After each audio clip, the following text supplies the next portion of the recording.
So this is a public meeting of the Berlin Conservation Commission occurring via Zoom webinar on May 6, 2020, starting at 7 p.m.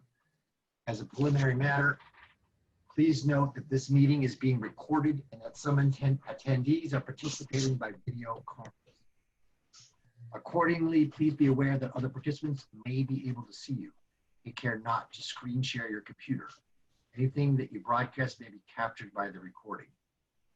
Next, confirm member access. This is John Haney, Chair of the Berlin Conservation Commission. Permit me to confirm that all members and persons anticipated on the agenda are present and can hear me prior to me calling the meeting to order. Members and associate members, when I call your name, please respond in the affirmative. Carolyn McDonald. Hi. Here. And Walter, yeah, Walter's not here yet. Louise Jonda. Here. Liz Teixeira or something. Liz Teixeira, yeah, here.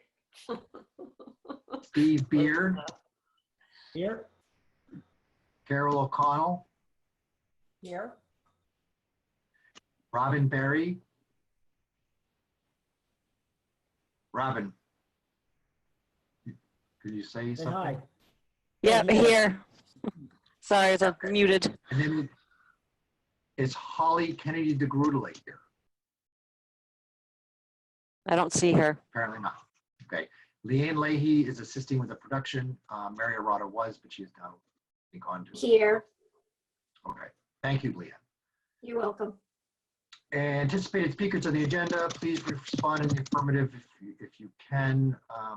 At 7:30, we have Stephen Herzog of Wood PLC representing CSX Transportation.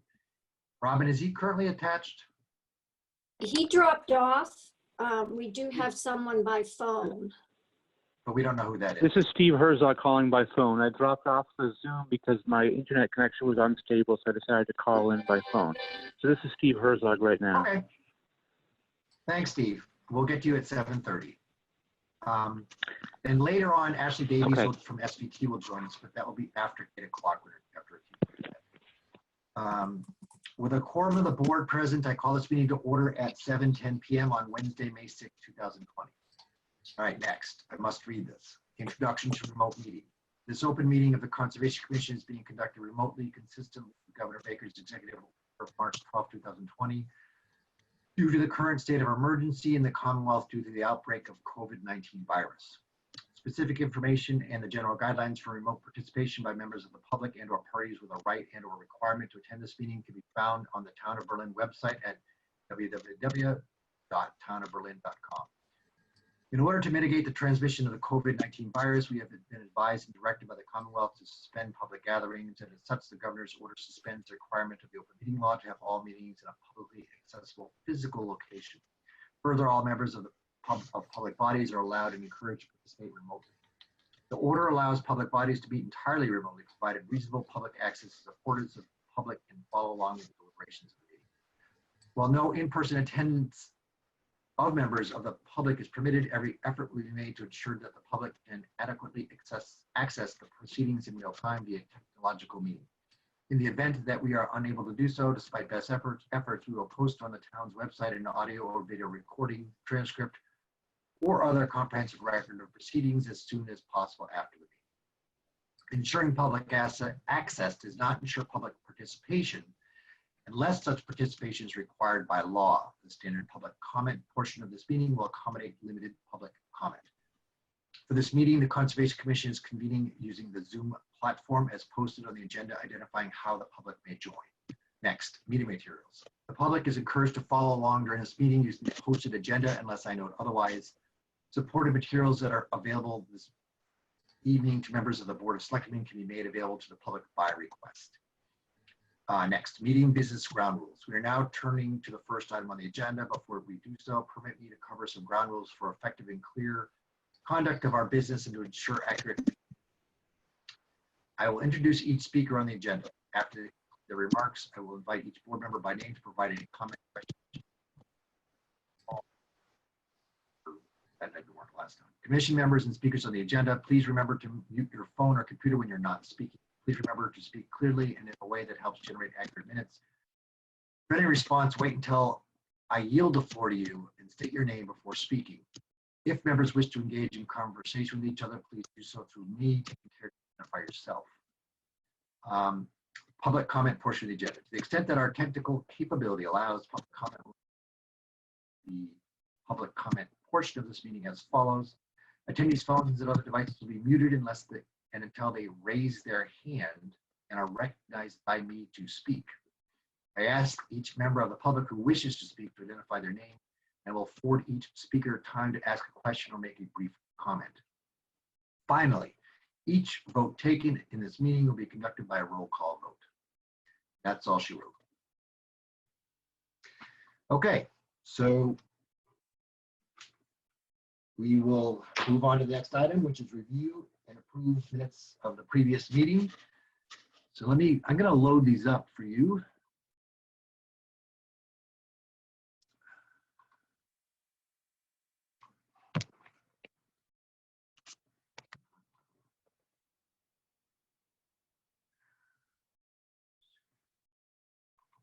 See if I can do this without screwing up.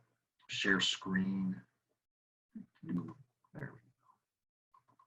There we go. Can everybody see that? Is everybody muted but me? It's Yeah, up now now. I see it. Yeah, we got it. We got it. Yep. Okay. Unmute. Okay. Do I have any volunteers to read the minutes from last meeting? Sure. I'll read them. I'll read them. We ready to go? Thanks, Carol. Berlin Fire away. Conservation. You ready to go? No? Yes. Okay. Berlin Conservation Commission meeting, Zoom meeting minutes, April 18, 2020. Meeting opened at 5:00 p.m. John opened the Zoom remote meeting by stating the reasons for the meeting being held remotely. The town offices are closed by executive order of Governor Baker due to the coronavirus. Public gatherings are limited to no more than 10 people. John reviewed the rules for holding the remote meeting. He then thanked Mary Arata, Leanne Leahy, Brittany Blaney for training the CONCOM members on how to hold a Zoom meeting. Attendees, John Aney Chair, Walter Pickford, Louise Jonda, Liz DiChiara, Carolyn McDonald. Associate non-voting members, Holly Kennedy Ducrotola, Robin Berry hosting the meeting. Other attendees, Mary Arata, Administrative Secretary, Gregg Trembling, and Peter Hoffman. 1. Minutes of previous meeting. Review, amend, and approve. A. Minutes for March 4th, 2020 were reviewed and amended. The minutes were amended to state the executive session was held to discuss a possible land acquisition. Carolyn moved to accept the minutes as amended. Liz seconded the motion. A roll call vote was taken with everyone voting in the affirmative. B. Minutes for March 18, 2020 were reviewed. It was noted that the meeting was held in the town office's parking lot as the town offices were closed due to the coronavirus. Louise moved to accept the minutes as amended. Carolyn seconded the motion. A roll call vote was taken with everyone voting in the affirmative. 2. Treasurer's report. A. Funds available. Estimate. Annual budget, $1,312.48. 2. Wetlands funds, $11,091.97. 3. Open space / land acquisition, $198,735.38. 3. Bills and forms. A. Leanne Leahy request for reimbursement. 1. Leanne Leahy submitted a request for reimbursement in the amount of $1.60 for postage expenses. Walter moved to pay Leanne the amount of $1.60. Liz seconded the motion, which passed unanimously through a roll call vote. 4. Mail. A. Request for determination of applicability. The CC received an RDA from CSX Railroad concerning spraying the rail line to remove vegetative growth along the line. An appointment will be held on May 5th with Wood Environmental and Infrastructure Solutions, Inc., representing CSX. 5. Can you go up a little bit farther? Thank you. A. Erosion Controls Inspection, DEP 107-0251, Lyman Road, Lot 3A. 1. Carolyn reported on the site visit she made with owner of property, Lot 3A, Lyman Road, Benedict Alberts, to verify that erosion controls were in place. She noted some possible trouble spots with Mr. Alberts, who agreed to keep an eye on the issues. She was satisfied with the placement of the controls and discussed the need to maintain those controls in place. 2, the CC discussed the schedule for inspections and decided to do an inspection in July and again in the fall. The owner has given verbal permission allowing the CC to walk on the property to carry out the inspections. B, POTUS 330 Randall Road Solar Farm, DEP 107-0239. Walter reported on the site visit he did with Pat Garner earlier this week. They found there was still a lot of erosion and felt the developers needed to be held accountable. The CC feels that original engineering plans were not adequate for the site. 2, John reviewed the timeline of the erosion problems. Heavy rains have caused washouts resulting in large amounts of sedimentation going into Northbrook. Stop work orders were issued. Recommendations were made by Pat Garner to the engineering firm who has been working on making corrections. More needs to be done to resolve the issue. 3, the CC feels that hydroseeding of the site needs to happen as soon as possible. Walter suggested that a mesh be laid down. A deadline for the hydroseeding was set for Friday, April 24th. John will write a letter stating our recommendations, which include the hydroseeding, repair of the slopes, and clearing sediment from the retention basin. C, 276 West Street, Walter report. 1, Walter reported he had observed a wetland violation at 276 West Street. New owner has been clearing in the buffer zone of what Walter described as a native cattail swamp. Fill has also been pushed into the wetland. Walter issued a cease and desist order on April 3rd. A copy of the order was sent to the DEP. 2, Walter stated that he informed the owner that he needed to hire a wetland expert to resolve the issue. 3, Liz moved to issue a stop work order for 276 West Street. Walter seconded the motion, which passed unanimously with a roll call vote. D, 237 Gates Pond Road Swimming Pool. John reported on a building permit that he reviewed for the installation of a swimming pool at 237 Gates Pond Road, new construction. The Concom issued a negative DOA for the isolated land subject to flooding, ILSF, on the property on February 7th, 2018. Carolyn mentioned that ILSF on the property has been certified as a vernal pool. Before he would sign off on the permit, John required that the erosion control measures be extended and inspected. After 2 inspections, John was satisfied with the measures and signed off on the building permit. 6, appointments, hearings. A, 5:30, Gregg Trembling, culvert repair. 1, Gregg Trembling of 32 Brigham Road came before the CC to discuss the repair of a collapsed culvert on his property. The purpose of repairing the culvert is to allow access to part of his property on the other side of a stream. Gregg previously came to the CC in 2017 with plans to repair the culvert. The repairs were not completed at that time. Gregg displayed pictures of the collapsed culvert in 2017, 2018, and 2020. 2, work done in late spring of 2018 included clearing the blockage with a shovel to reestablish a clear path for the water to flow through. Photo was displayed to show flow. A footbridge was put in place to allow access. 3, Gregg described plans for a permanent stream crossing. John pointed out that the stream in question is an intermittent stream. Gregg described a plan to put in 2 vertical concrete walls to support a bridge. 4, Walter asked for clarification of the surface of water flow and measurements of the proposed walls. Walter suggested changes for a simpler design. John suggested that Gregg consult with Walter for design changes. 5, John will investigate if the simpler design would require a notice of intent. 6, Gregg agreed to work with Walter and will come back to the CC with a new design at a later meeting. 7, new business. A, Chapter 61B, right of first refusal, Lyman Road, Lot 2A. 1, the CC received a copy of a letter from the law office of Jennifer Gavelitz addressed to Chris Keith, Select Board Chair, Molly Reeder, the Assessor's Office, and Ron Varuska, Planning Board Chair, regarding a client interested in purchasing Lot 2A, Lyman Road. The lot has a 61B on it, giving the town the right of first refusal. 2, after discussing whether the Concom had any interest in exercising its right of first refusal, Walter moved that we pass. Liz seconded the motion, which passed with a unanimous roll call vote. B, Chapter 41, Section 56, Expedited Bill Payment. 1, John discussed a suggestion made by June Poland that CC adopt Chapter 41, Section 56 regulation. Passing the regulation would allow expediting payment of minor bills that came in during COVID-19. A member could be designated to authorize payment of bills with notification to the other commission members at the next meeting.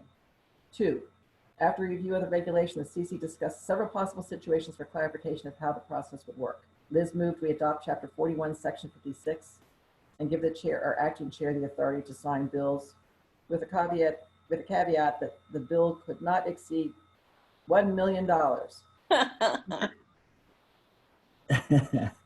Are you sure? Is that where you're going to stop with a decimal point? It could not exceed $1,000.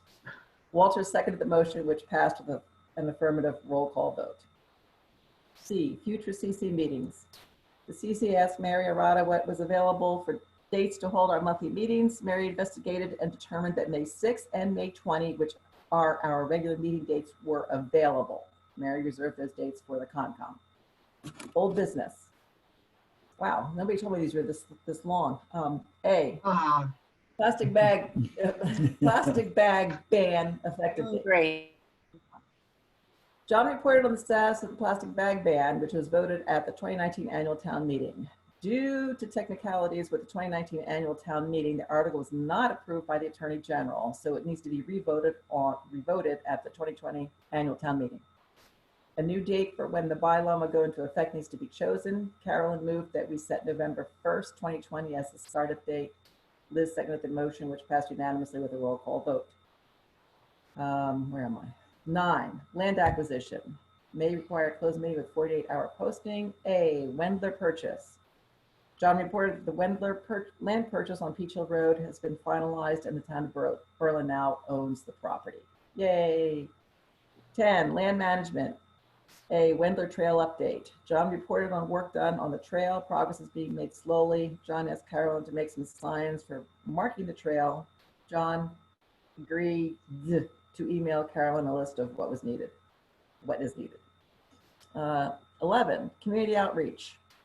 Oh, where'd you go? A, Earth Day cleanup. 1, Louise reported that the COVID-19 version of Earth Day was successful. John asked for a list of who should receive thank you letters for helping with the activity. Liz moved to adjourn the meeting. Louise seconded the motion, which passed unanimously by roll call vote. Meeting ended at 6:59 p.m. Minutes recorded by Louise. Thank you. Thank you very much, Carol. Did anybody hear that? So You're welcome. That was as we were fun. going along, I made some minor. What? Oh, as we were going along, I made some minor changes. Just the only significant change that I have concerns about is this one. The purpose of actually Chapter 41, Section 56 regulation is not during emergencies. It's just at any old time. You know, for bills that come in, like usually it's little stuff, like some reimbursement thing or whatever. Anything more significant wouldn't be appropriate. But so my intention when I was discussing this last meeting was that this was not just an emergency measure, just a regular measure. You know, so if, for instance, you know, we're reimbursing land for postage, I can just sign it, hand it to June, it's done. So, does anybody have any thoughts about that?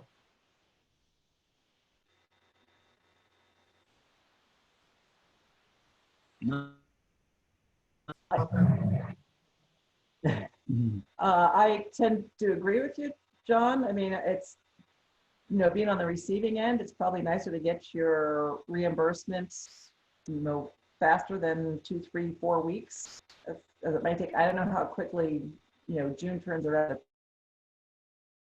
It could be 2 weeks before we get a chance to sign off on it. So I think it's pretty quick. I don't have a It's pretty problem. quick. The only- You know, when I've got reimbursed, it's come quickly. Yeah.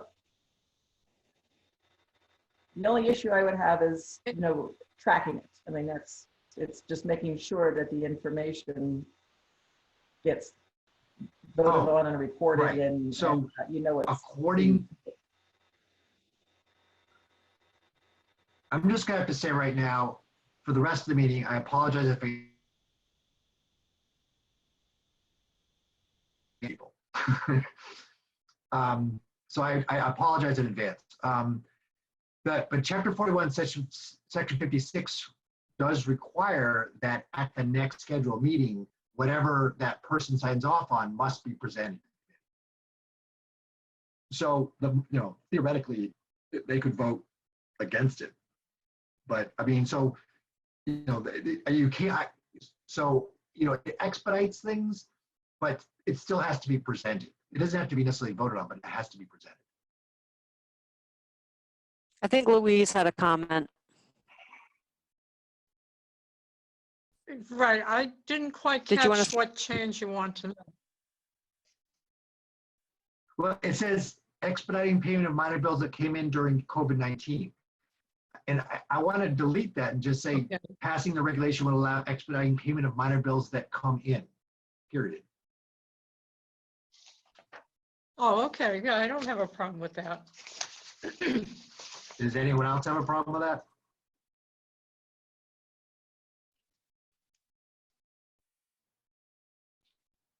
As long as it's not $1 million Nope, bucks. sounds good.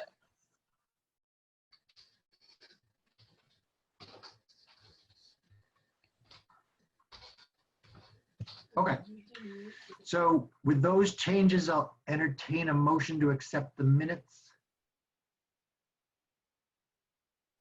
So moved. Second. Okay. Could you guys all just please unmute yourselves? It's just too annoying otherwise. I'd rather just everybody got mute. Yeah. Is there a second? Second. Okay. All right. So I have to do a roll call vote. Start with me. Yay. Louise? Aye. Right. Okay, can we Liz? go back? Who moved to accept with changes? Liz. Yes. And then Okay, let's say Carolyn second. yes.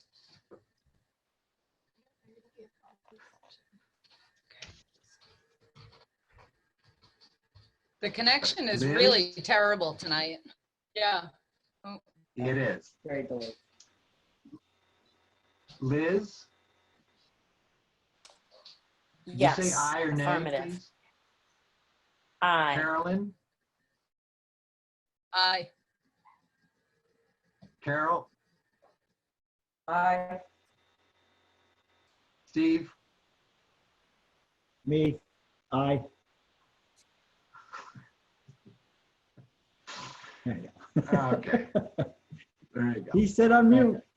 He said unmute. He's gonna be sorry for that one. I don't, no, absolutely not. How do you kick people under the table? You don't with this thing. We do need Yeah, some this is electronic terrible. way of zapping people. Carol, Yeah, we'll have to save I it. don't have any. Carol O'Connell, your picture's not, oh, there you go. I don't have any I'm updated here. funds available. Do you, as opposed to last time? Do you have a treasurer's report? I'm Do you have any sorry. updated information? No, I think the numbers, I forget what the numbers were in the minutes. I have what the numbers are through the end of March. Do you want those? Yes. Sure. Okay, wetlands, $11,091.97. Open space, $186,889.52. And Okay, can budget you is repeat those? one. Okay, But- could you yeah. repeat all three? Couldn't hear them. Yep. You can, do you want me to email them? Do you want me to email them to you? Yes. That I probably can- would be It's easy. 11,000. Okay. I'll read them for the meeting and then I'll email them to you. Okay, You see it? No? No? Okay, All right, let me the camera won't pick up the numbers. read them and then I'll email them to you, Louise, okay? Wetlands was $11,091.97. Open space, $186,889.52. And budget is $1,312.48. All under the million. Okay, so the only one that changed is the open space.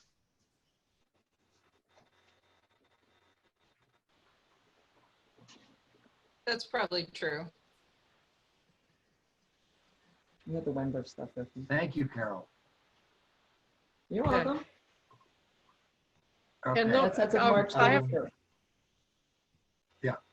Were those as of March 31st? 36th. Yes.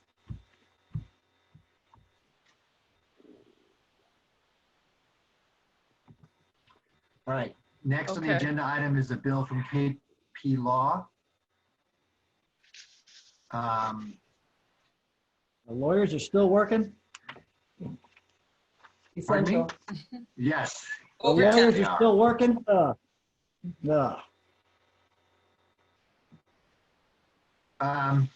So this is more Wendler stuff. Everybody can see this? Yep. Yes. Well, you're good at that, John. Mm.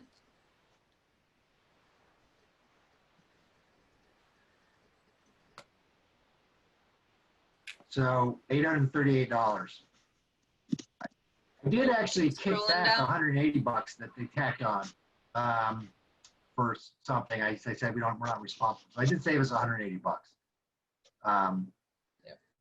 You know, they tacked a bill on for something I didn't think was relevant to us. It was regarding that right of first refusal thing. And they took it off the bill. Anyway, so this is all Wendler stuff. I'll entertain a motion to make KP Law this. I make a motion to pay KP Law. Second. Is there a second? Second by Carol. Okay. Any further Third by discussion? Steve. Any further discussion? Okay, No, I'll no. start with myself. I, Louise, vote. Aye. Liz, Aye. Carolyn, Aye. Carol, Aye. Steve. Me, aye. You know, I think what's going on is there's other meetings going on. I don't think the town server's very good. Yeah, because there's other That's Zoom slow. meetings It's a going on. there's a long delay. It's bad. And everybody keeps Okay. freezing and Yeah. All right. Next on the agenda, mail and notices. Because of the budget chaos and ways of conserving money due to the current epidemic and economic crises, Margaret has told me that our annual budget is reduced to $2,000. I think it was $2,100 or $2,200. And she went through the trouble of looking that we essentially never exceed $2,000. So I think that's informational. I don't think we have a vote. But so our annual budget will be reduced to $2,000. Next, I was contacted by Teresa Frost from, I think it was a law school somewhere out in Ohio, about the Guide to Public Lands. And I emailed it. Did anybody look at it? I did. I did a little bit. Oh, I looked at the Okay, email. I you're didn't fine. look at the guide. Oh, did anybody look at the website? Yeah, I Nope. did, didn't and get I it. wasn't quite sure. I even Googled to see if it was a legit law school, And of course, they said they And? were. I didn't quite get why they were going to the why they were bothering to put that together and what we would gain from it. And I kind of am a little distrustful sometimes of motives if I can't tell what they are. So, and I said, well, we'll Yeah, talk I about looked it. at the website. I mean, yeah, it's mostly about federal stuff. It was informational. But again, it's like, I didn't have time to sort of sort out, like, why would they be reaching out to some small town in Massachusetts? It might have been a blanket Right. email. I don't know. I guess I could ask around if they got the contact. But we'll just table this. You for- cut out. If anybody else wants to look at it and see what they think, because it's just two of us that have seen it, so I won't. Her request was that we simply put up a link on our website to that site.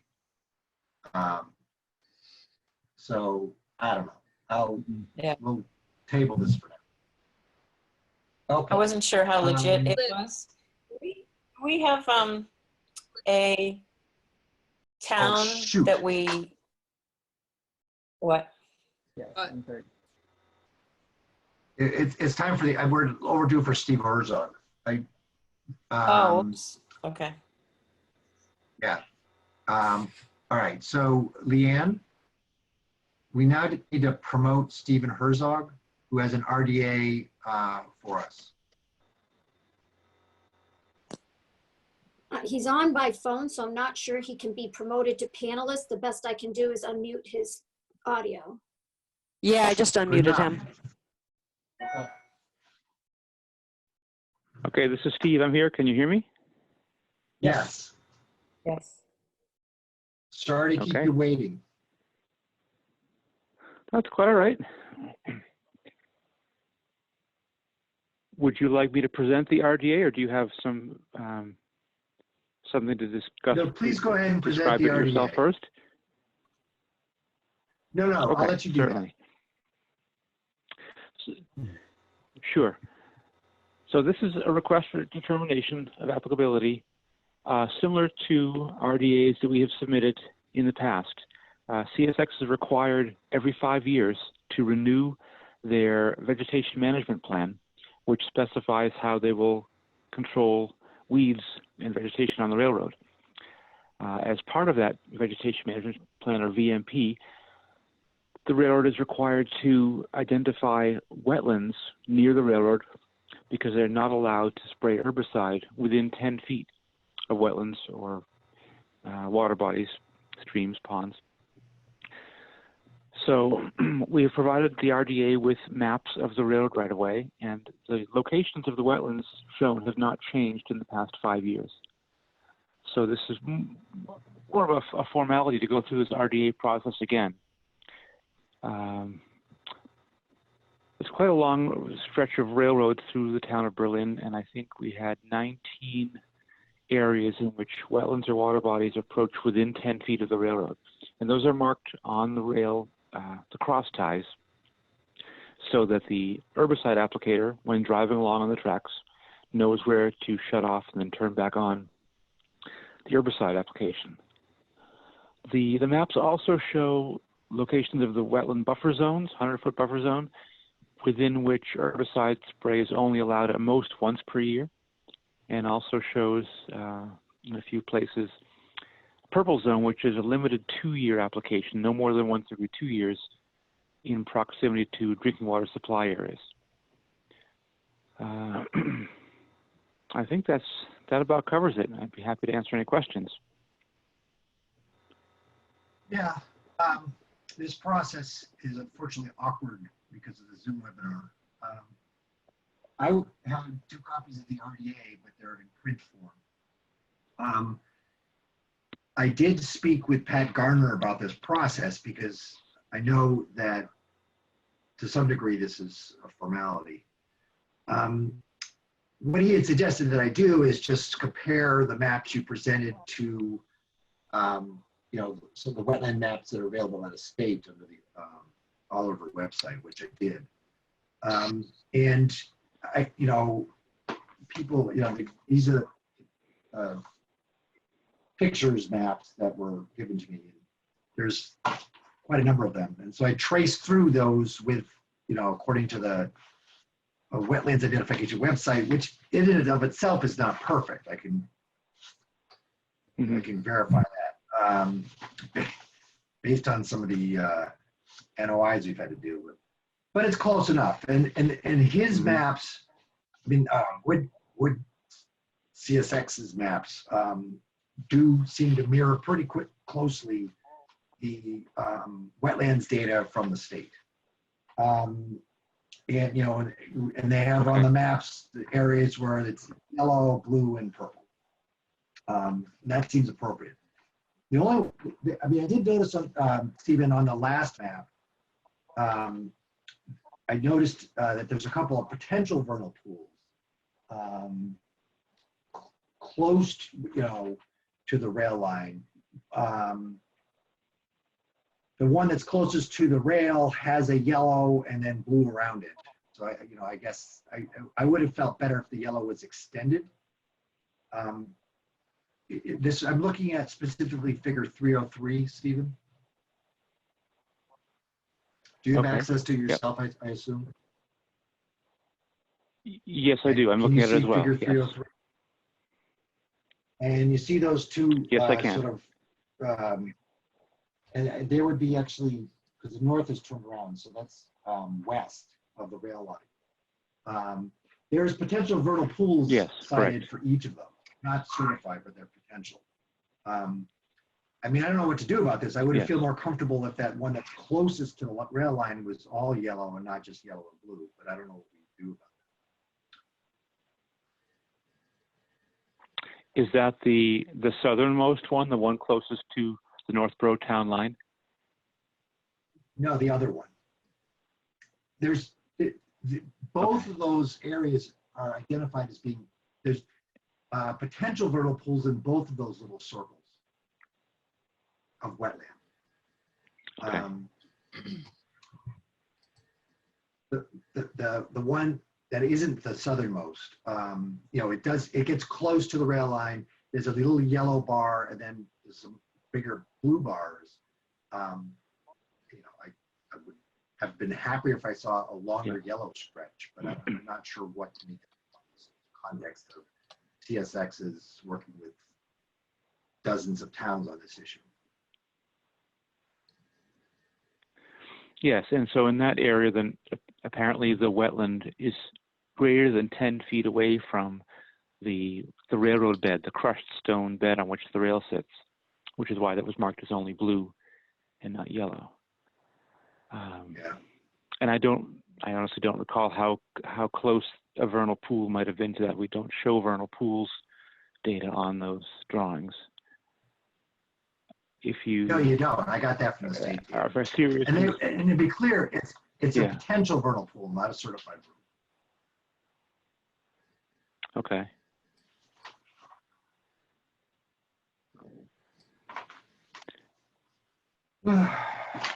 So, Stephen, Mr. Herzog, how does this go with other conservation commissions? Do you ever get any pushback, or what happens with these? Most commissions that we've been in before, over the past month, have compared, as you said, compared with maybe the previous years, 5 years ago, maps to see if there have been any changes. A couple have had a separate third-party reviewer basically do that task. But so far, everything has been, the hearings that we've had have been approved because all these towns are familiar with this process after having done it so many times. Right. I'll tell you, to be perfectly honest, we did have one town that has asked to take a look at the railroad because several of the commission members had not seen those markings before, and we have not been able to get permission from CSX to take anyone out on the railroad yet, so it's kind of on hold. But all the other towns, we have 39 towns that the right-of-way goes through, and probably had hearings for about 15 of them. so far, and most of them commissions have just approved them based on knowledge or familiarity with the previous RDAs. Yeah. I did not look at the past RDA. I looked at the state wetlands maps. So commission members, I can tell you that the state wetland maps and his maps do correlate pretty closely. So frankly, given the way these things go, I have no objection to, I would, so what is the exact language? Mr. Herzog, what is the exact language I would use here? We're just affirming, we're renewing the RDA? Yes, so confirming the boundaries of the wetlands adjacent to the right-of-way, the railroad. Okay. I think Liz has a question.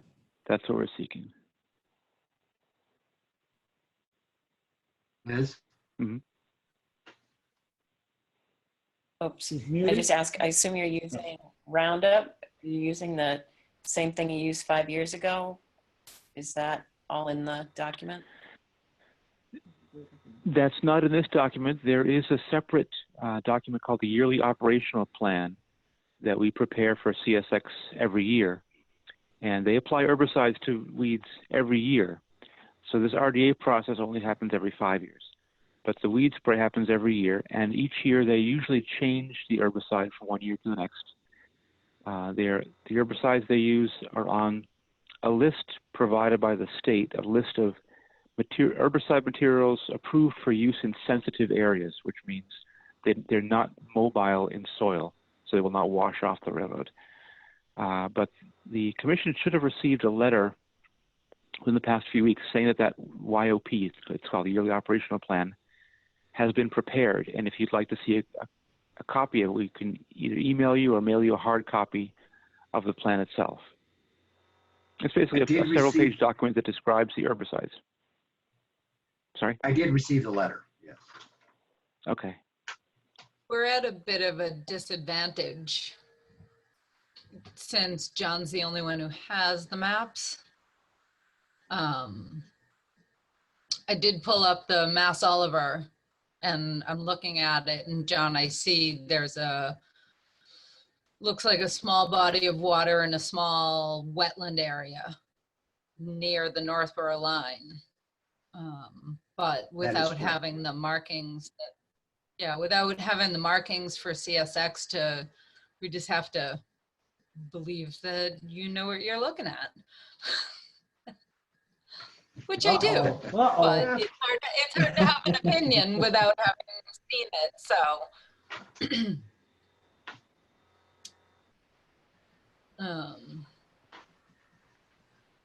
So, I mean, I guess for me, if you're comfortable, John, with, and as Mr. Herzog said, it is kind of the same thing we've been doing over and over.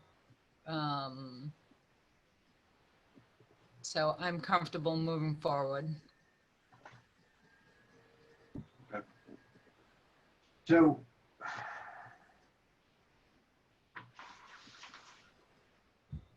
I would then, I would need to submit so this is essentially, I would entertain a motion that we accept that the wetlands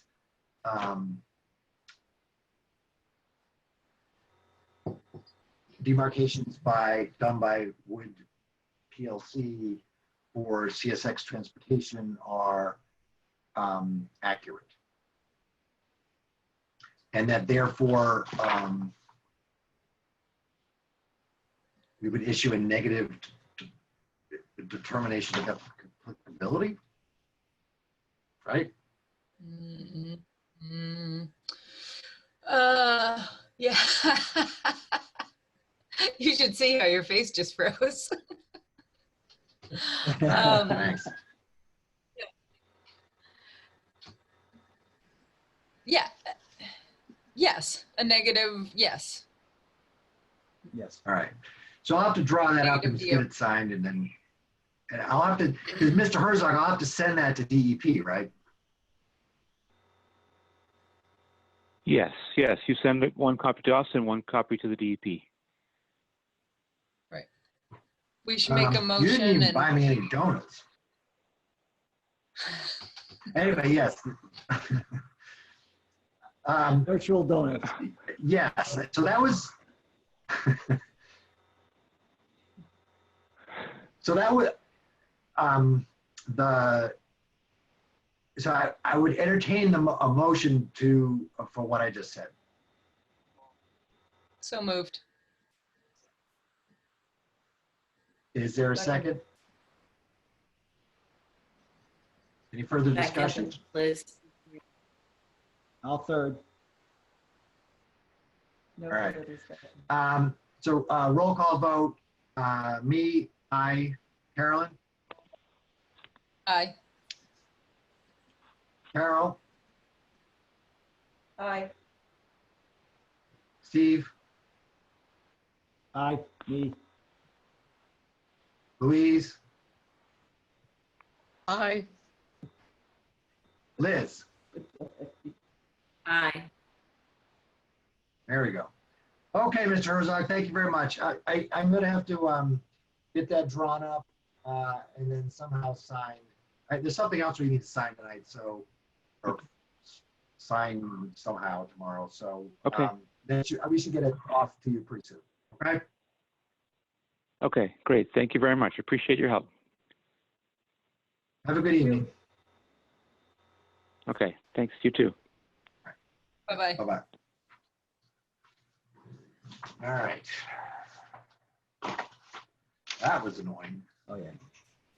A lot of people turn video off to save bandwidth.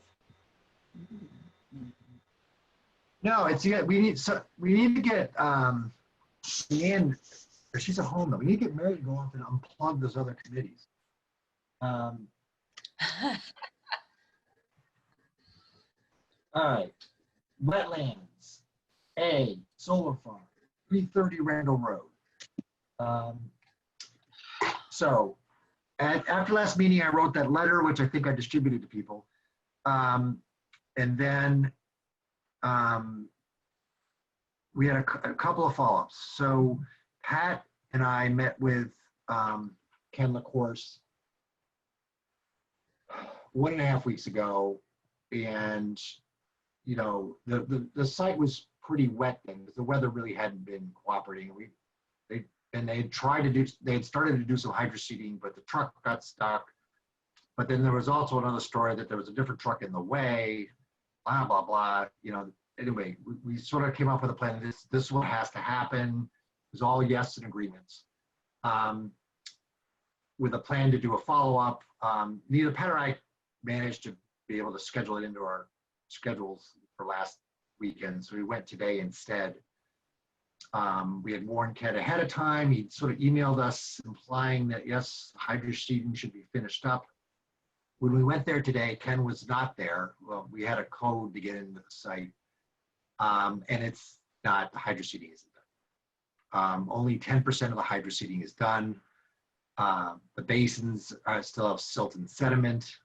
One of the basins still has a degraded wall. There's some site grading that needs to be done still. What we have noticed is that there's a swale on the sort of eastern side of the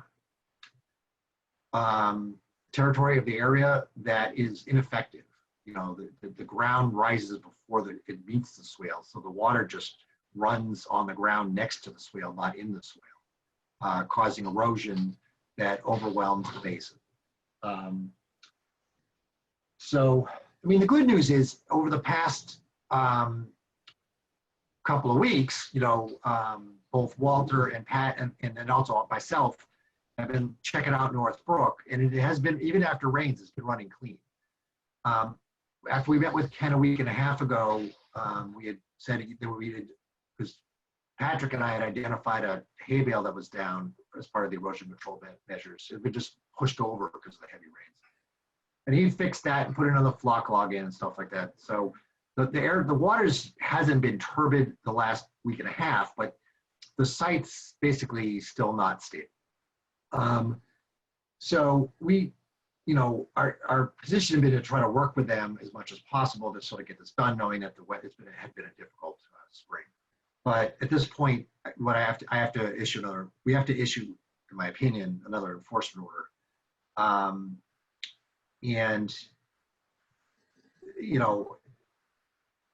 Which I will send to Ken's boss, and ZBT Solar, and I will speak with the building manager.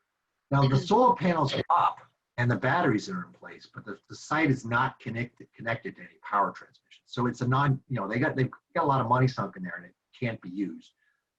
So our leverage is that they will not be able to use that site until we fix it. Now I'm going to share screen. Actually, before I share screen, let me pull it up. Oops, no. You cannot minimize Zoom when you are recording this meeting. Okay. Don't pull up the wrong site. Very funny. Oh. So here's, all right, there we go. So now let me put this down. That can be closed, save, share screen, enforcement, right? Nope, that's not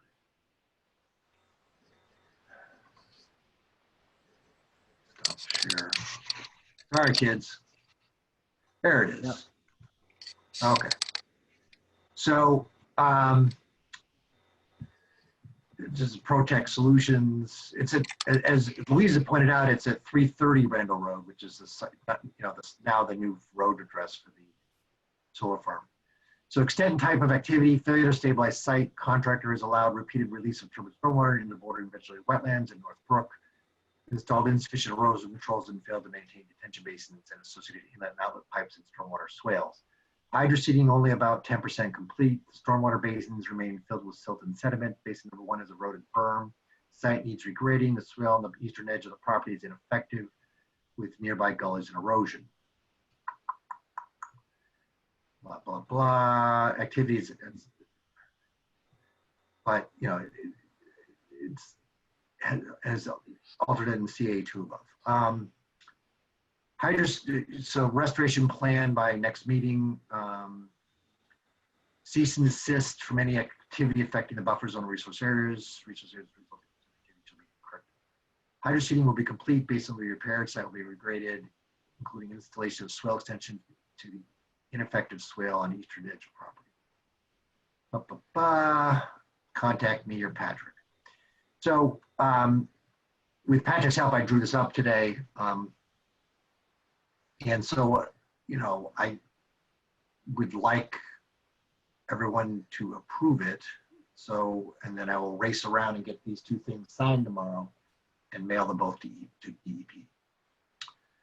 I intend also to, what I'll do is I'll get them signed. I can scan them and I will email them to everybody, I can. The CEO of Protec and to contacts at ZBT Solar. And I've already spoken with Leanne about, I will speak with the building commission tomorrow to make sure, we can make sure nothing else happens at the site. Any thoughts? Sounds good. So it's a stop work order. Yes. Yeah. Can you scroll down?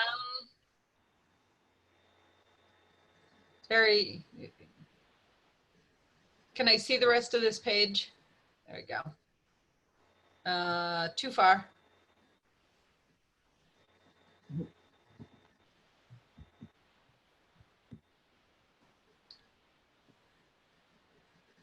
So we're giving them until May 20th to do the work, or what? No, the plan. That's the plan. The restoration should be completed in accordance with the conditions at timetable established by the issuing authority. When do you want it done by? So a restoration plan should be filed. We expect the work to be done by when? Well, it just feels June like there's 1st? no teeth here. Yeah, you have to see the plan first, and they can't do anything until you release the enforcement order, so. It'll be a while. Okay. Um,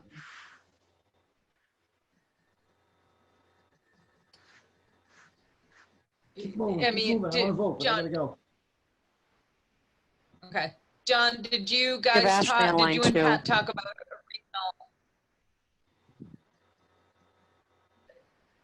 I'm John. sorry, Carolyn, could you please repeat that? Did you and Pat discuss what a reasonable timetable is for getting the work completed? No, we both agreed that it should be done in May. Yeah. I mean, we already gave them a timetable and they weren't able Which to they do they that. blew off. Yeah. So No, the it way just that feels like, I ahead. agree. So the thing is that the leverage that we would try to establish now is that that solar array cannot be used until the Right. enforcement order is lifted. It is not connected to the grid. right. There's no wires running to the grid. Right. So do we get to do a final inspection before we lift this? I mean, or do they just give us a timetable, say they did it and then lift it? No, that's, I believe that's somewhere in here. In this sort of the It's boilerplate hard. language.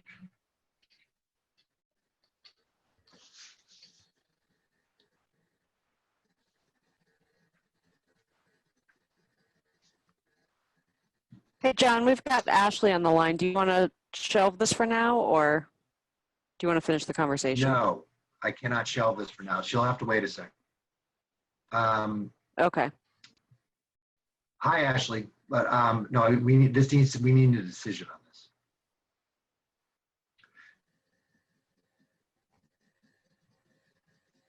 Right. I mean, as long as there's language in here that we need to be 100% satisfied before this order is lifted. I'm done playing. I'm done letting them slide. I'm done. Absolutely not. You don't do anything. So Work should be that's completed my by 2 June cents. 15th. June 15th, June 1st. June 1st is fine, Steve's gone. but the enforcement order doesn't get lifted until the commission.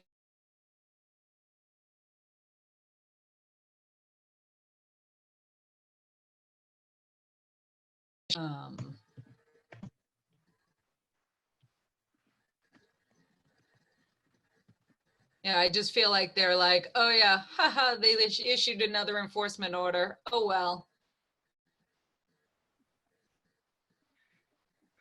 Correct. I understand where you're No, we know that they can't. Do we know that they can't go live without this being lifted? I presume so. Do they even have an interconnection agreement? I don't know what that is. If they don't, they may not have any. It's the agreement to connect to like National Grid or whoever it is. So if they don't have that already, they may not be motivated to do any more work. I don't know. You may know more about this than I do.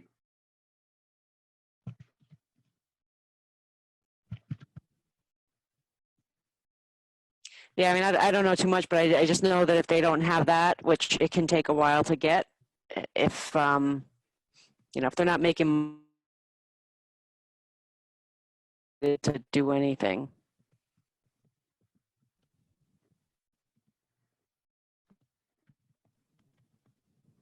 Just a thought. Yeah. John, Thank you. on what you're Any way we can- typing, I would also, well, go ahead. I was And waiting. that the site Go ahead. is stable. wasn't- And that the site is stable. Not only that mitigation has been complete, but that the site is stable.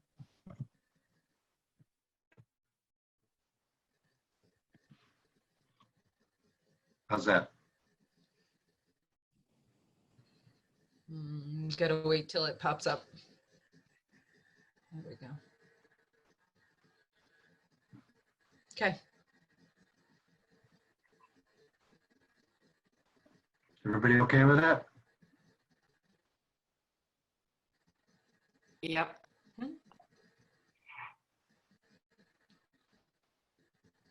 Yes. Entertain a motion.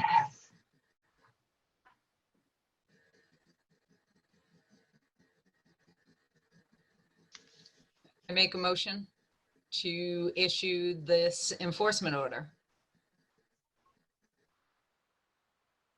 Second it. I can second things. I just can't issue. I beat you to it, huh? Thanks. Any further discussion?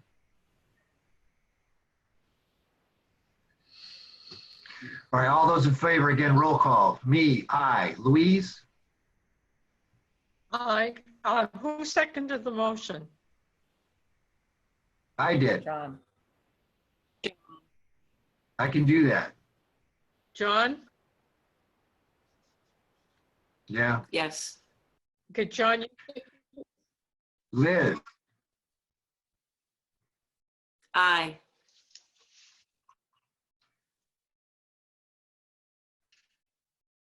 Aye. Carol? aye. Man, I want to move this back to Saturdays. All right, motion passes. Thank you very much. Stop sharing.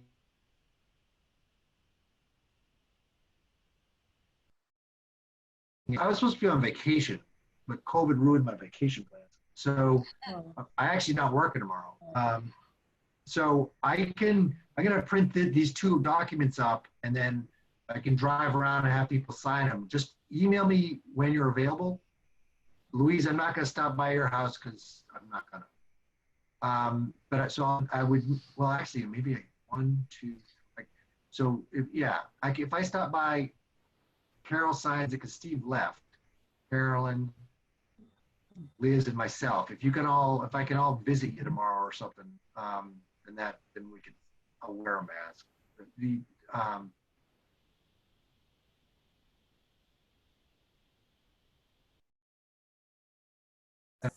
Yes. Do you want an I'm email or home text? tomorrow. I have the day off. So just text Yeah, me. just email me, you Steve? guys, when. Okay. Yeah, Steve works from home. Okay. I do not, but he's here all day. All right. Okay, kids. Now we're going to switch. We're going to jump the agenda a bit because Ashley is with us. So we're going to talk about the. Right, I'll promote her to a Can panelist. you promote Ashley? Yep. There she is. Shannon? She's still muted. I'm here. There she is. Hi, Ashley. Hi. Hey. This is fun. Hi. No, it isn't. It's not fun at all. And what's worse is the bandwidth is Check the box. overloaded because there's other Zoom meetings going on right now from the town hall. And this is hosted to the town, so there's this tremendous delay. Got it. Anyway. I wonder if so it's let me- also all these recordings. let I me mean, we've,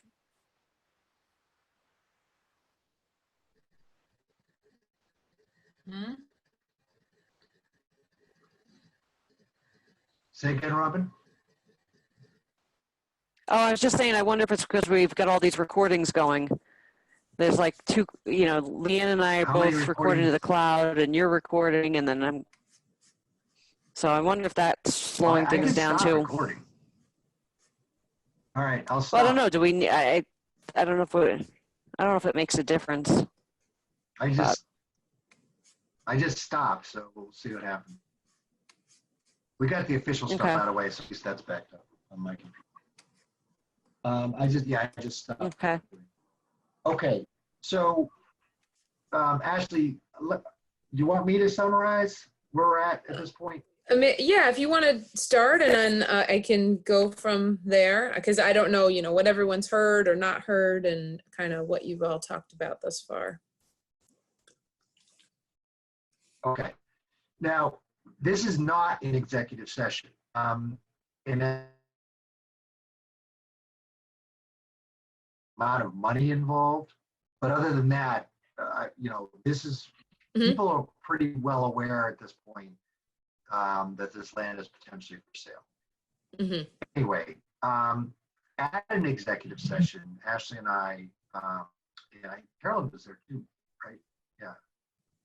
Discussed with the Board of Selectmen and Margaret about moving forward with the purchase of this land.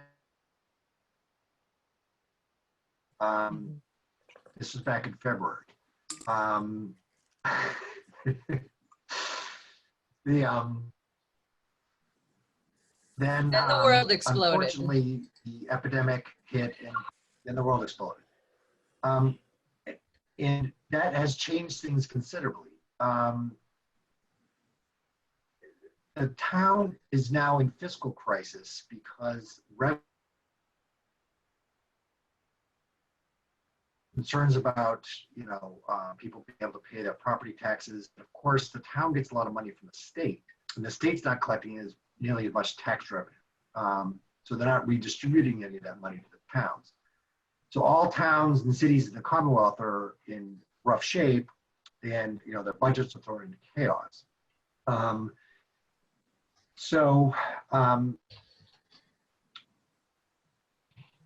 That has changed how the town is approaching this purchase. Now,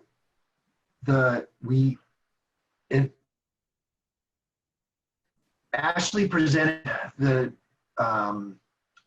proposal for SVT to work as an intermediary to allow Berlin to purchase this property. She presented it to the board, SVT board. They agreed, but there were some contingencies. Meeting vote, another would be that there was some simultaneous sale going on. But an offer letter was given to the lawyers, or sent to the lawyers, and unfortunately, after a period of time, they said no. So the offer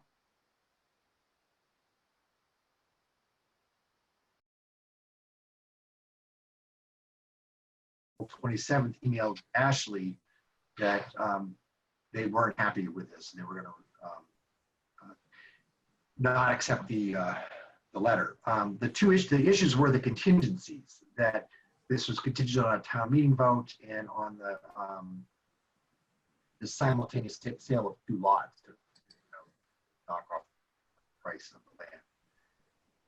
So then Ashley got right back to her, and Ashley and I, and I guess Walter took some extent,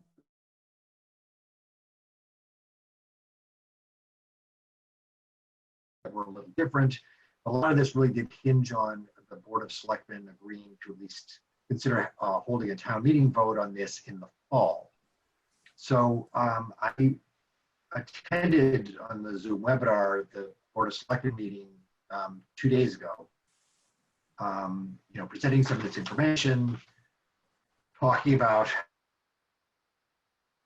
considered, and unfortunately, although they're very sympathetic and everybody wants this land conserved, their priorities right now are that the town remains fiscally solvent, and that also that we don't start talking about boosting property taxes, even if temporarily, for residents of the town who are now in fiscal crises themselves.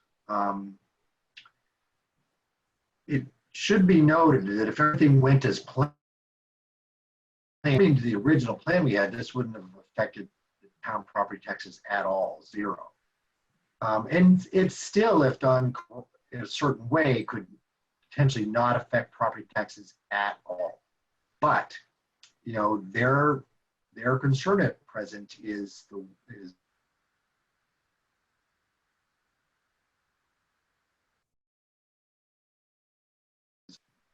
we do nothing that might risk raising property taxes.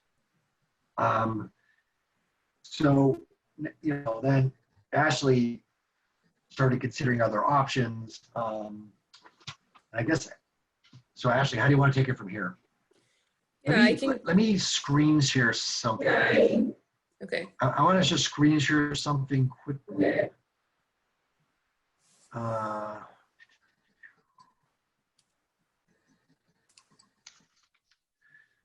right, I have to do this. I have to do that. Do that. All right, can everybody see that? Just a minute.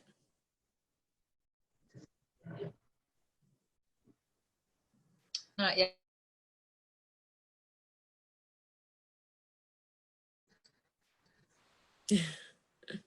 Yeah.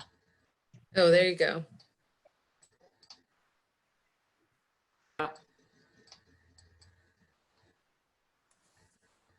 Okay, so there's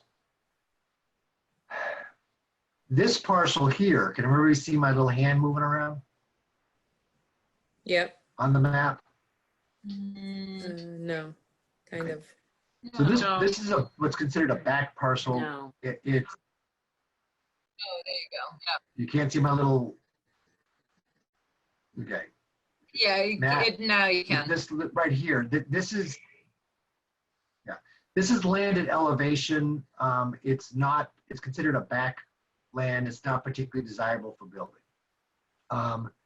This parcel here across the street, this little bit, 7.26 acres, is mostly swamp.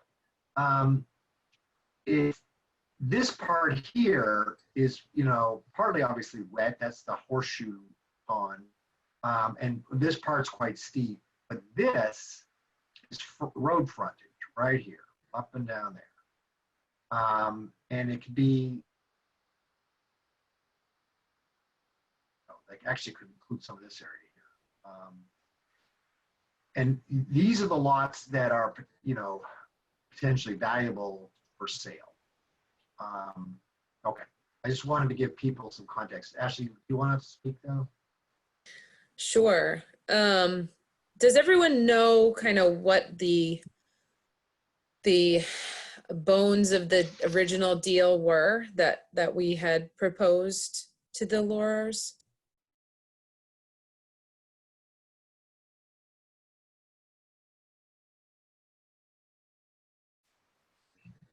Really? Okay. The map 9 lot 42 and map 10 lot 6 were going to be done in a bargain sale, and they were going to take a donation on their taxes, you know, for that, a deduction on their taxes. Map 9 lot 41, we had originally worked with a developer that was going to do some building on the frontage, and we were going to purchase some of the frontage in the back. And so that's sort of what the deal was. The developer ended up leaving the picture, and we were still going to try to sell off a couple of lots simultaneously to reduce the cost to the town and SVT. So as John said, the contingency of the town, of having a town meeting vote in hand, was a brand new one to the Laurers, and having to wait until the fall to know if this was going to happen is something that they just weren't willing to do. The simultaneous sale is something that we had spoken of all along, but, you know, with the uncertainty of the town meeting vote, it just all seemed like there were far too many unknowns here. So now with the town meeting vote in the fall really actually being uncertain that it will even come to a vote, I think, you know, I've kind of thought about 3 potential options that we could go back to them with. And when I did speak with Eva Laurer, the idea of selling an option agreement on the property was something that sounded potentially possible to her. So an option agreement is the purchase of the exclusive right to purchase a property within a certain amount of time. So maybe a year, 6 months to 18 months is usually a normal time frame for an option agreement.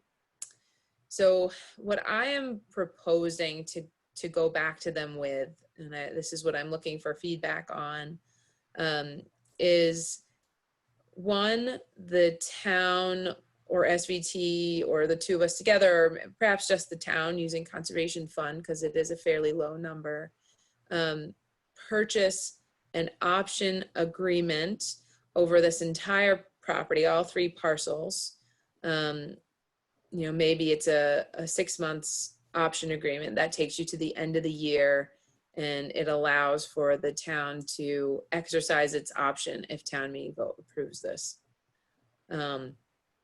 The second item I was hoping to propose to them, and I don't know if they'd go for this because they want this whole deal to happen together, is that the town or SVT or the 2 of us together go forward with that bargain sale component while simultaneously purchasing an option over map 9 lot 41.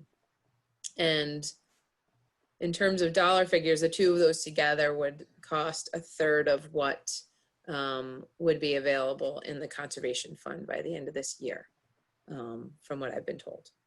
So 1/3. And then the last option, and this is one I'm uncertain about, we have been working with a local broker on this, and he was the one that initially brought this whole project to us.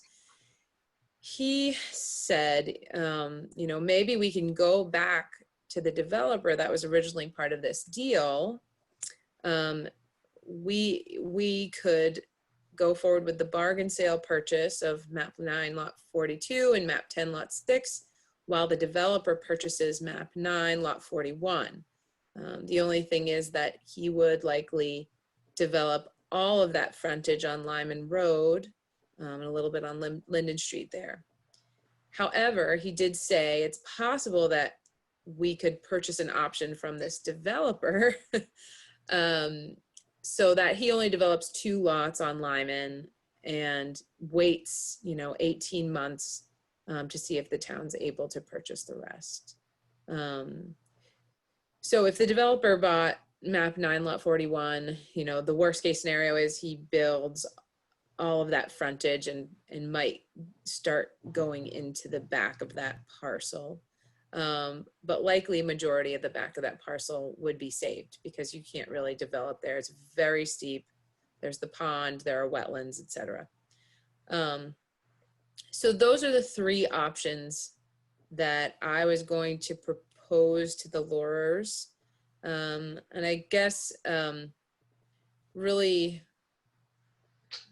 all of these kind of, we'd still probably want to try for a land grant, but these scenarios are not quite as, they don't make the land grant application quite as compelling because it's sort of separated into pieces. Whereas we were hoping to go and apply to the state for a land grant for all of it together, and that really is compelling. I think we could word it in a certain way that would make it so that they understood what was going on, but just that's something to think about.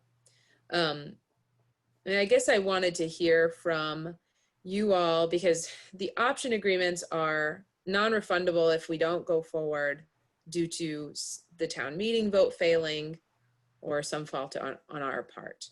So, you know, it's, again, not a huge sum, 1% of what the purchase price was initially for the entire property. That's what we're proposing. but it's, it's an expense that, is lost if this doesn't happen. But perhaps it's worth it to buy the opportunity and the chance to make it happen. The other thing is whether, anyone or everyone feels comfortable with the possibility that all of that frontage on Lyman would be developed. The last thing to note is that this is under Chapter 61.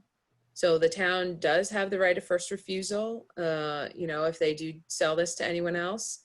But, would the town have the money to exercise its right if this did come up?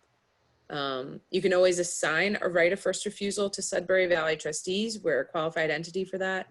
But, whether we have the money at the time that it happens as well and how much, et cetera, it's always, that's always a question. We just don't know what that will bring. So those are all the pieces.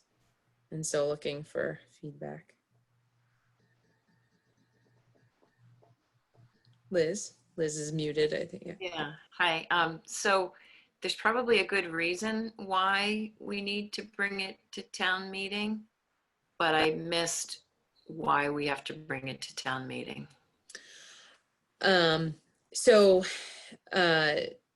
The Conservation Fund currently will not have near enough money to purchase the entire property. I think around a third, maybe a little over a third of what the purchase price was going to be.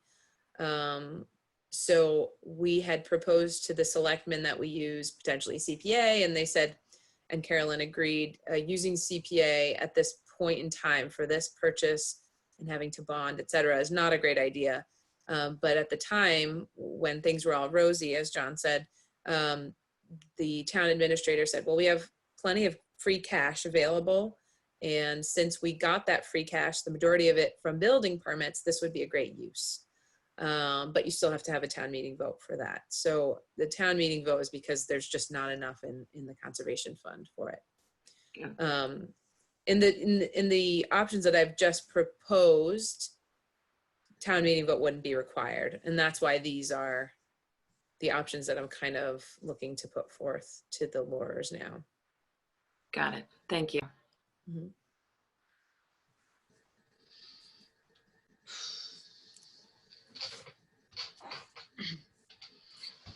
I know that's a lot. So, yeah. I guess personally, I'm hesitant to enter into any kind of option, non-refundable option agreements without being able to somehow get some sort of feedback from the town as to how supported this would be. I personally think it would be very supported, but that's, believe it or not, I have misread this town before. Mm-hmm. So, I don't think there's any question as to whether people want to save the property. I think it's really going to come down to,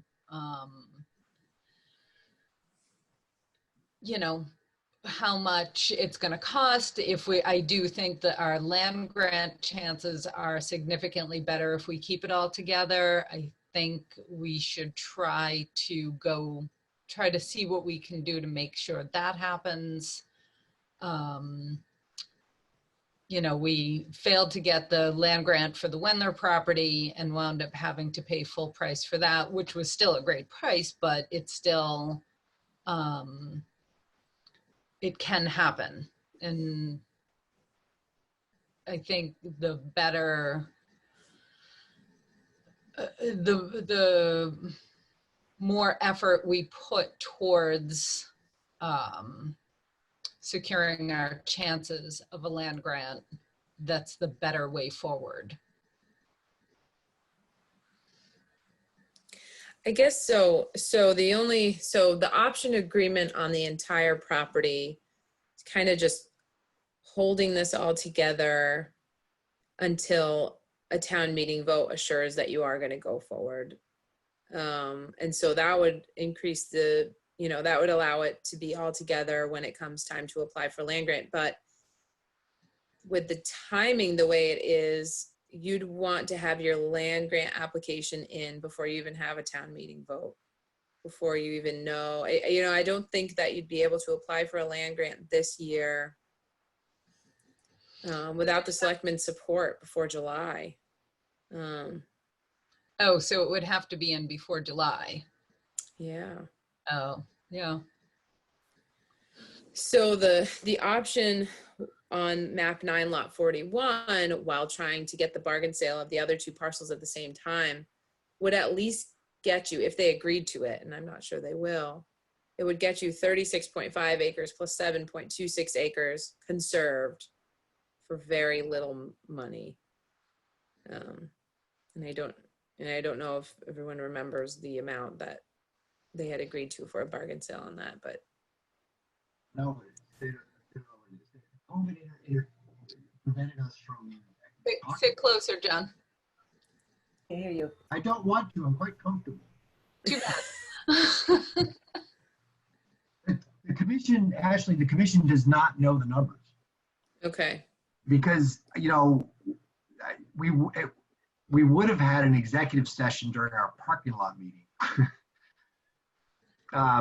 But we simply couldn't. Yeah. So this is all developed so fast in the middle of this epidemic and economic crisis that some of this stuff, they don't know the numbers.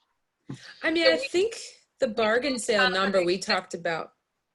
We can't have an executive session on Zoom. I don't know. I don't even know. John, this is Leanne, if I could interrupt. The only way to do executive session is you would have to end this Zoom meeting, which is a webinar, and then open up a separate Zoom meeting, which wouldn't get recorded. Right. I think we should do that. Whether we do it tonight or a different night, we need to be able to talk some real hard numbers here. Yeah, we do. Well, I'll schedule an executive for the 20th.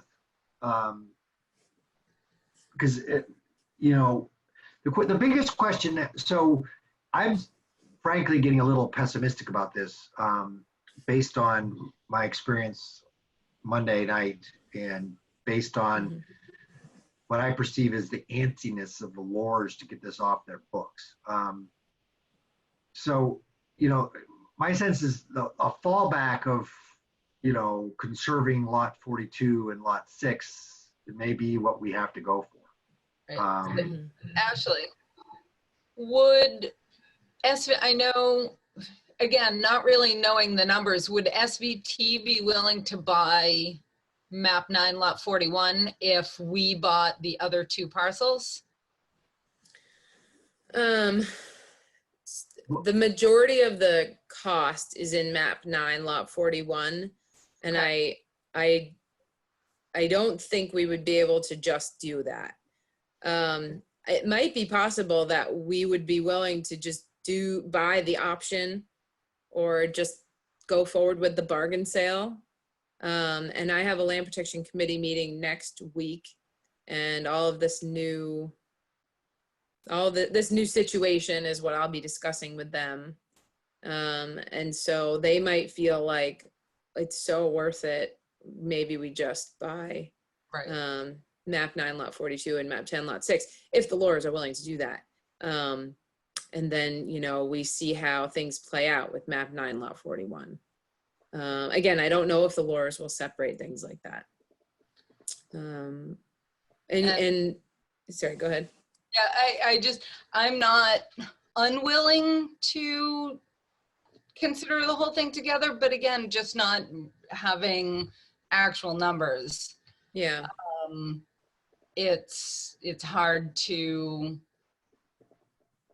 for me, it's hard to say, yes, we should do X, Y, or Z without knowing the ramifications of any of that. Right. Yes. If I remember correctly, none of it was, you know, if we did it all together, if we got a land grant and separated out a couple of parcels for house lots, it wasn't all that much money. Yeah. So assuming that what I'm remembering is correct, and assuming that we could still go forward with that, I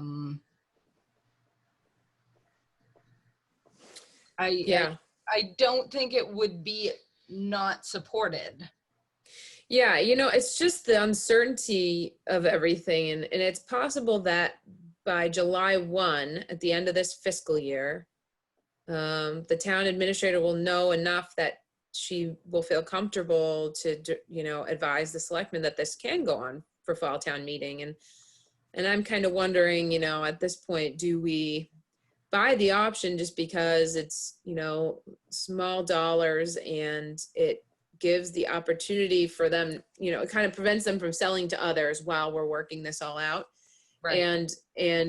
We just kind of go forward with setting up a land grant and have it all teed up so that in July, the selectmen can sign it and, you know, say, okay, this vote is approved, you know, we'll put this vote on the fall town meeting warrant. I just don't know how, I just don't know, will they know in July? And do we want to waste any time, any money? It's just. Right.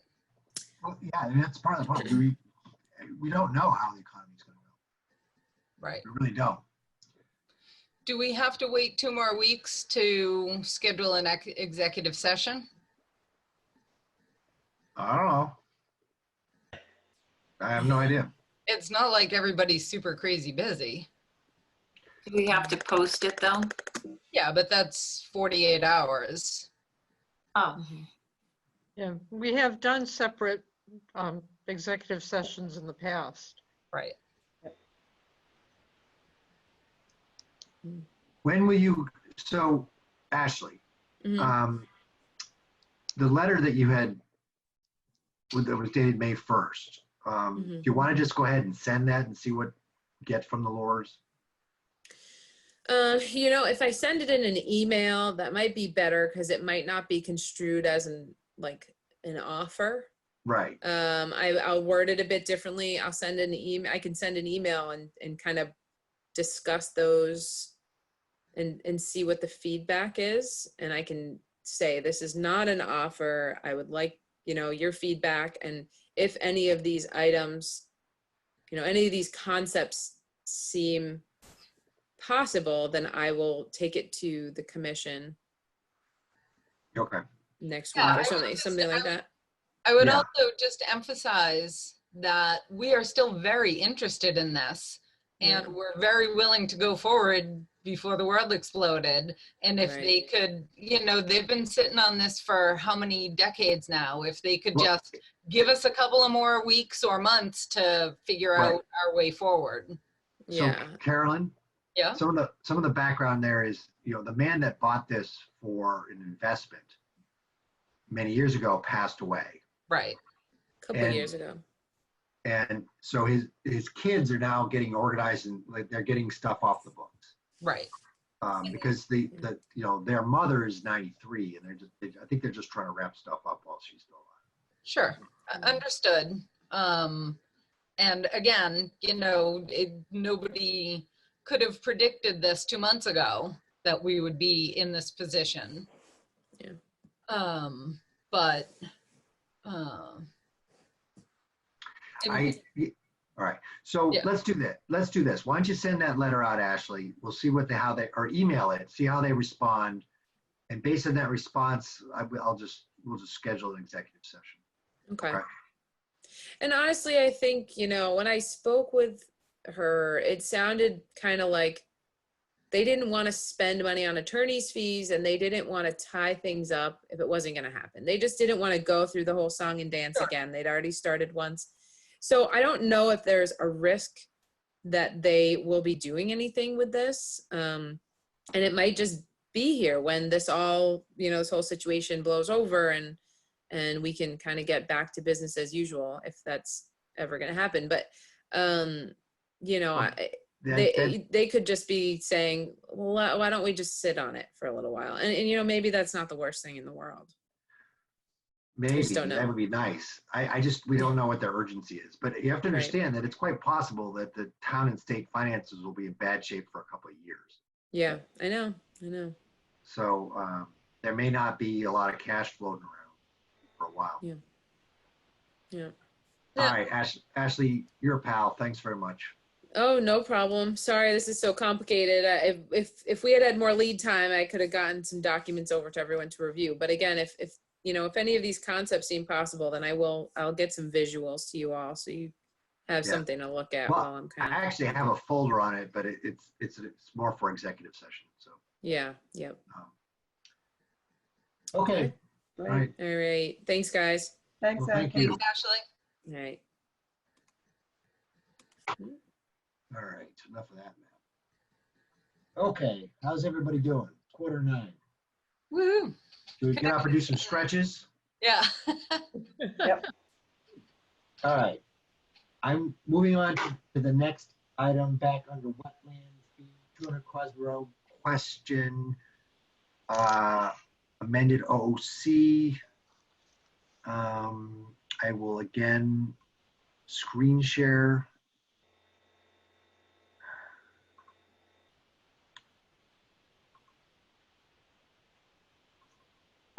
So this is an email I got from Wetlands dude, Paul Kirshner, or maybe he's just a developer. I don't know.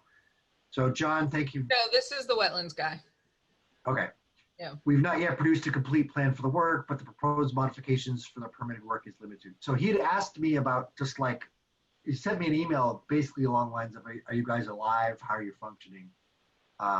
We're wondering whether we could have an amended OOC for some work. You know, they want to do something a little different on 200 Crosby. That's the, you know, the pond house with the yellow house. They want to know whether they could just do an amended OOC versus a new NOI. Either way, there's a hearing. It's still a public hearing. However, if it's an amended OOC, they don't have to pay the fees again. You know, there's no more fees. Not that that's that big a deal, but there's no more fees if they do the amended OOC as opposed to a new NOI. So he says, we have not produced a plan for the work, but the proposed modification to the permitted work is limited to extension of the barn approximately 10 feet towards the house, construction of a dock, which they talked about before, and then they dropped, and now they're putting it back on, but they're saying that it's going to be 10 more feet away from the outlet pipe. And they'll take that platform out. Installation of a mini catch basin with an outlet to daylight. So I guess this is like a drain that drains out to the grass. Yeah, that's not a sufficient description for sure. Yeah, within the proposed parking area to the left of the house. I'm guessing, yeah. I mean, I'm guessing it's just a drainage pipe that goes to the lawn, but yeah, it's done clearly. And then construction of a stone pad for trash barrels near the proposed propane tank, which must be up front somewhere. So anyway, what are people's thoughts about a new NOI versus an amended OOC?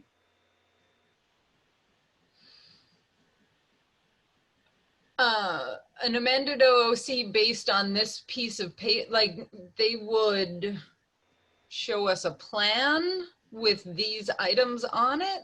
Well, right. I mean, okay. So basically, this all I would be telling him at this point is that we're leading this way or that way, but we need to see the plans. Right. How long ago did we approve the NOI? It was in 2019. Okay. It was in 2019.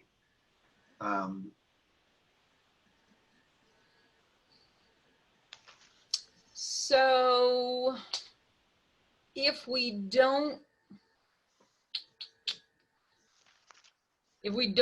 approve the changes that they want to make, it doesn't void the original. If they do an amended OOC and we don't approve the changes, it doesn't void the original NOI or anything, right? That's correct. Yeah, I mean, why would we ask them to do a new NOI other than to make them jump through some hoops? Other than what? Yeah, other than be make annoying. them Yeah. jump through hoops and write another check. I agree with you. I don't think it's necessary to go that route. I think the amended OC is fine, unless there's something really major that they're going to impact with these modifications. I just have to step up for a second. My wife's trying to buy something and Bank of America's not letting her. I'll be right back. Okay. Yeah. So, I mean, Louise, do you have thoughts on a new NOI versus an amended OOC? I think we could go with an amended OOC.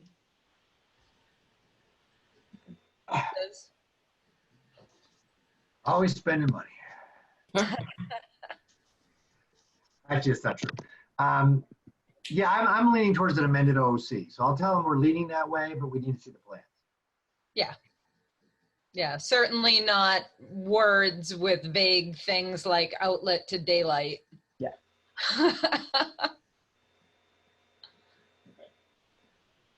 Good. All right, next, wetlands. Item C on the new agenda. This is just essentially an update. You know, we had agreed on a enforcement order. You know, Walter had found this out, that the guy was filling in wetlands. We discussed it last meeting. You know, we got that enforcement order signed, sent to DEP, and I've received an NOI from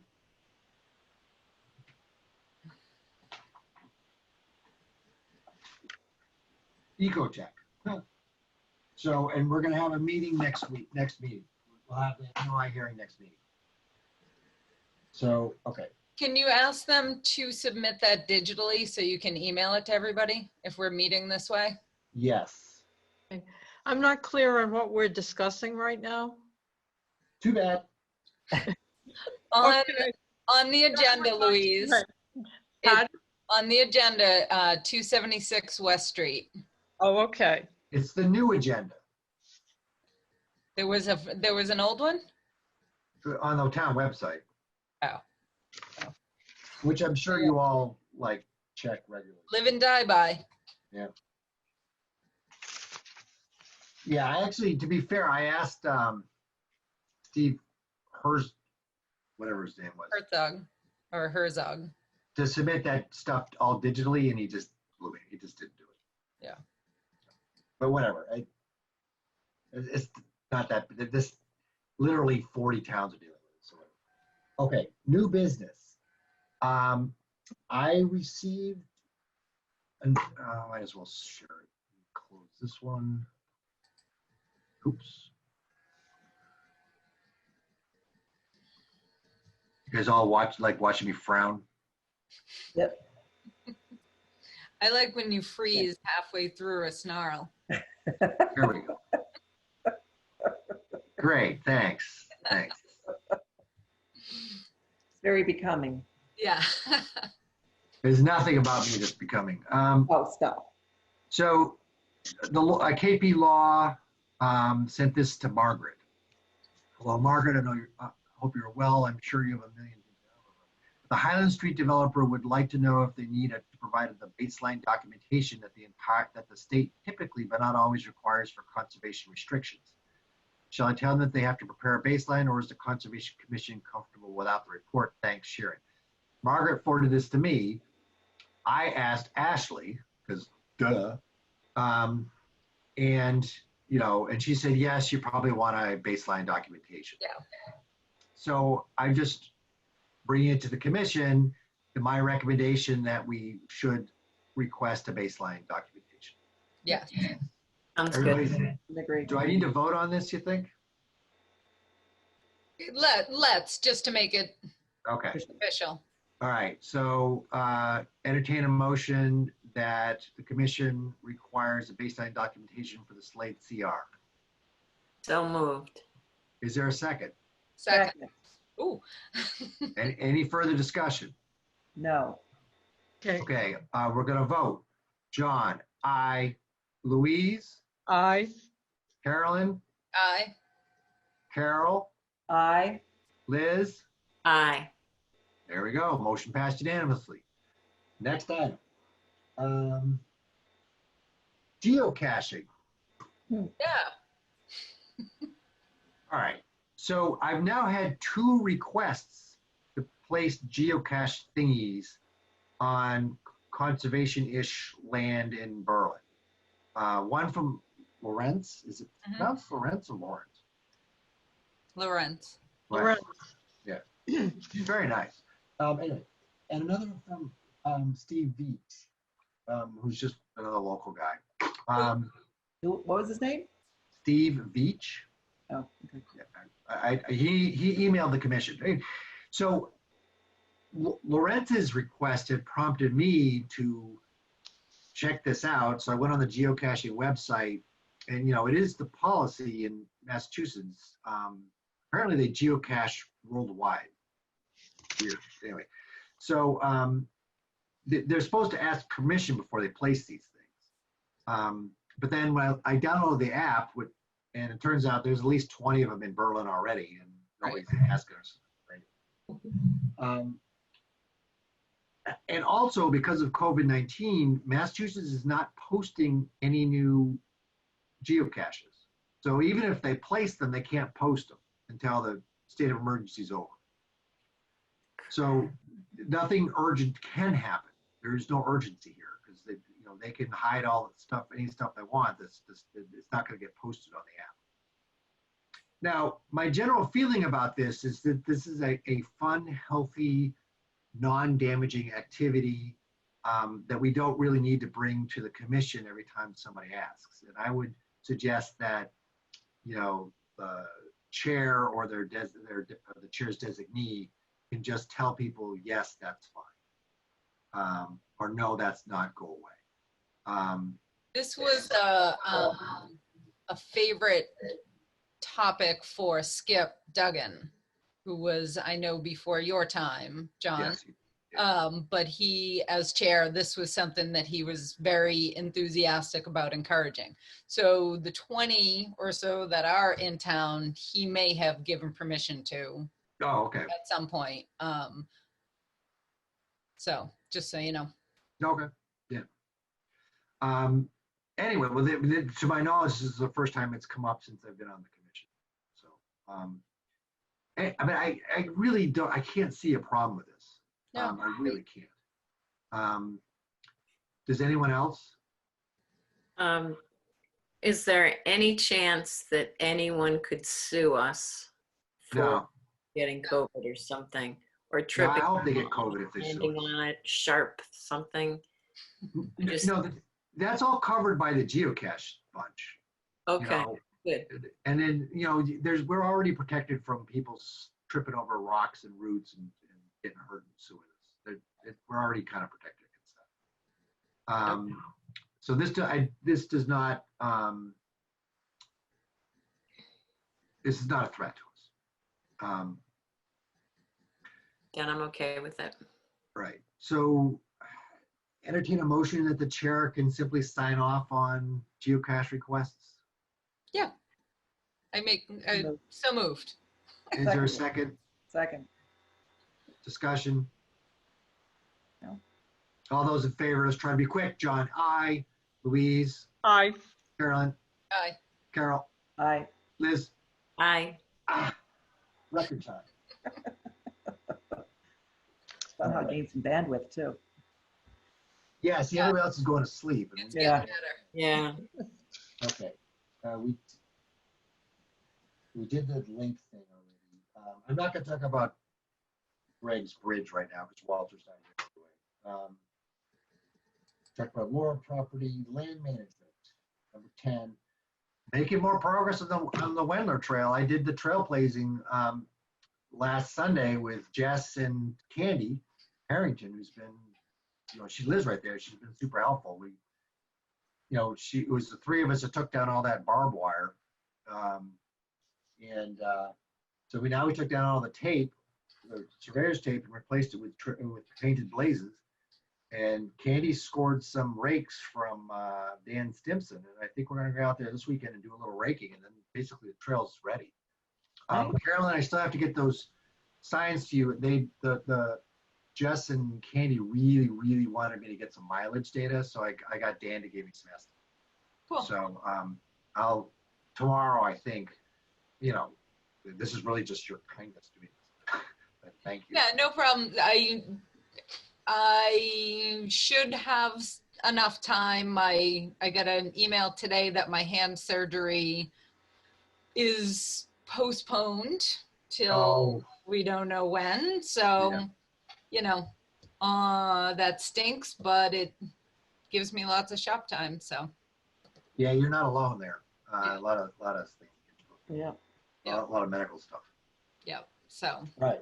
So that's the update. Unfortunately, I don't know how we're even going to have an opening because you can't social distance party. There's still a problem with a little bit of wetness as you're on your Lancaster Road, and Dan and I are trying to figure out what to do about it. Okay, next thing on the new agenda. This is vandalism in Northborough. So I told Mia McDonald. Maybe she's a relative. I don't know. Mia McDonald is the conservation agent in Northborough. Now, she had reached out to SVT and that bounced it back to myself and to Walter about some vandalism that was done in the Pisgah, the Northborough side of the Pisgah area. This is actually in the Fish and Wildlife area. And Walter had poked around a little bit, hadn't seen much, so I went out there this morning with my bike, and so I saw what had happened, and I exchanged some emails with Mia, and I told her that I would talk about it tonight, and so maybe more people can keep an eye out for things. It's the strangest thing. So somebody had taken some sort of a saw and cut perhaps hundreds, but certainly dozens and dozens of small white pine. Right, like 2 or 3 feet up. Some of them were, not all of them. So some of them are cut about a foot and a half up. Others were cut at the base. They weren't all cut up at 2.5 feet. Some were cut at the base, but from what I can tell, they were all white pine. So they're all small white pine, no large trees. They're all cut and just laid in place. It was as if somebody was taking out poison ivy, but instead it was white pine. It was just the strangest. It's the strangest thing. And it's I don't know how familiar people are with the trails around there, but it's where the Howard Brook Trail and the Vernal Pool Trail intersect. And there's sort of if you a little the very end of the Berlin Road Trail, it's that area in there. It's a very limited area, but it's a lot of white pine. And when the North Borough people found it, they were very upset. They got some Mia put some signs up. Somebody tore the signs down, so they put the signs up higher. But since then, it looks like the activity has stopped. I could see no fresh cutting. Because I rode a lot around those trails today. But if anybody hears or sees anything, let me know. And I'll let Mia know, or you can just let Mia know directly. So I'm just sharing that information. It was just very weird, Huge. Yeah, it was in the Community Advocate, the free newspaper. It was on the Clinton Item, shared it on Facebook, on Berlin. Oh, good. Act. Yeah, so it's definitely, I've seen it in several places now. Yeah. It's in the Northborough's website, trail website. I don't get any of those things. So I don't get any newspapers. I don't get any Facebook. I get nothing. Yeah, I saw the newspaper at work, All right. So anyway, I just told Mia that I would share that. And that's all I got. Does anybody have anything? We have 0 attendees, which is kind of fun.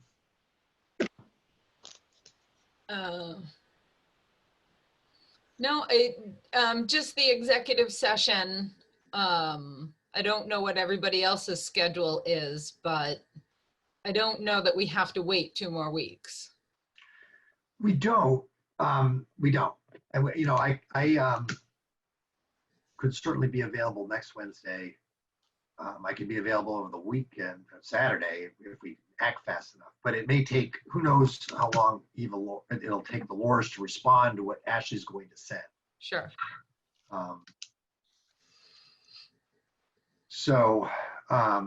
I don't see this, some of that land road frontage is going to be developed one way or another. This is not going to happen with some amount of development. Sure. But that was kind of always the plan anyway.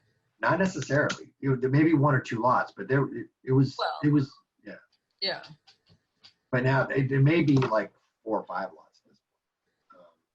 It may, that whole front road frontage may be carved out. So, which is too bad. It is. Okay. Anything else? Me. All right. So please email me about your availability tomorrow, or I'll text people or something. I'll go for a run in the morning and start writing up those 2 documents. Well, one of them's already written, but the other one I have to write up from scratch. And I guess is the bill, the KP Law bill. If I'm running around anyway, I might as well get everybody to sign that too. Carol, I could do a bill schedule. I can download a bill schedule and put that in there. Okay. So, I'll run around and get people signed. Yeah, just text me. I'm home. I got a zillion and 3 projects, so Yeah. I'll be puttering. Just as an informational, I feel very well. I don't feel sick at all. But I'm also, my wife and I are healthcare providers, and she particularly has been dealing with COVID patients on a regular basis. So Well, you can she and I are leave- figuring, Jessica has? oh yeah. She's been dropping lines in COVID patients. Nice. Wow. In other words, putting in Yeah. central venous access and arterial access lines. You know, that the vascular surgeons have taken over a lot of that stuff in the vascular world. So they're running around dropping lines in COVID patients. But we feel well. Good. That's important. Even our cats are well. So, but just, for full information. Yep. Okay, guys. Thanks for everything. I'll entertain a motion to terminate the meeting. So moved. Is there a second? Second. Now we have to roll call again. John, aye. Louise. Aye. Carol. Hi. Liz. Aye. Carolyn. Aye. All right. So meeting adjourned at 9:05 p.m.